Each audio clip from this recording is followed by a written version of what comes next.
Narayangarh sugar mill बनौंदी के gate के समक्ष भारी संख्या में किसानों ने सरकार द्वारा लाए गए 3 अध्यादेशों के विरोध में राष्ट्रीय राजमार्ग को जाम कर दिया व सरकार के खिलाफ जमकर रोष प्रकट किया। वहीं डीएसपी अनिल कुमार सहित भारी संख्या में पुलिस बल मौके पर मौजूद था। इस जाम में भारतीय किसान यूनियन नेता गुरनाम सिंह चढ़ूनी भी मौके पर पहुंचे व किसानों को संबोधित किया। आज का जो धरना प्रदर्शन है, क्या डिमांड है आपकी सरकार से अध्यादेशों को लेकर? देखिए, जो तीनों अध्यादेश हैं ये पूरी तरह से जनता के विरोध में है। केवल किसान का सवाल नहीं है, पूरे राष्ट्र विरोधी हैं। इससे जो ढांचा खड़ा होने वाला है वो देश के चंद पूंजीपतियों के हाथ में पूरा कृषि व्यापार जा रहा है।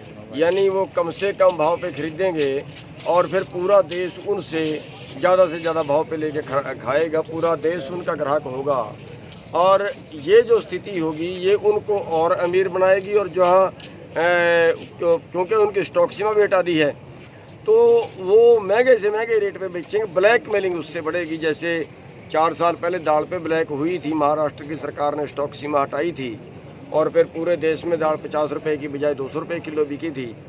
तो ऐसे ही पूरे देश में होगा। और दूसरा, जो वर्ल्ड मार्केट में हमारे देश की सरकार चली गई है WTO में, उसमें शर्त है कि किसी भी देश की सरकार वर्ल्ड मार्केट से ज़्यादा के रेट पे जाए तो हमें खेती करनी पड़ता ही नहीं खाती।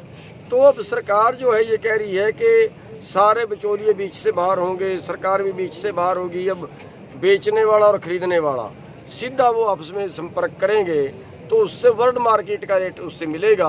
अगर मक्का अमेरिका में सस्ता है तो अमेरिका से खरीदेंगे, अगर हिंदुस्तान में सस्ता है तो हिंदुस्तान से खरीदेंगे। तो ये जो स्थिति पैदा होगी उसमें देश का जो किसान मजदूर या देश की जो आम लोग हैं, व्यापारी, आड़ती, ये सब। अगर सरकार नहीं मानती तो आगे क्या रणनीति? देखिए, पहले तो मैं ये कहना चाहूँगा कि जो जिस तरीके से इन्होंने अध्यादेश लागू किए कोरोना में कि भी लोग बाहर नहीं आ पाएंगे, उसके बाद जब आंदोलन होना शुरू हुआ तो इन्होंने एकदम से उनको रख के उनका कानून बनाना चाहा उतावलेपन में। तो और जैसे आपने राज्यसभा में देखा है, गिनती भी पूरी नहीं थी, फिर भी उसको ध्वनिमत उसका नाम रख दिया। पता ही नहीं है कितने लोग पक्ष में थे, कितने विरोध में थे।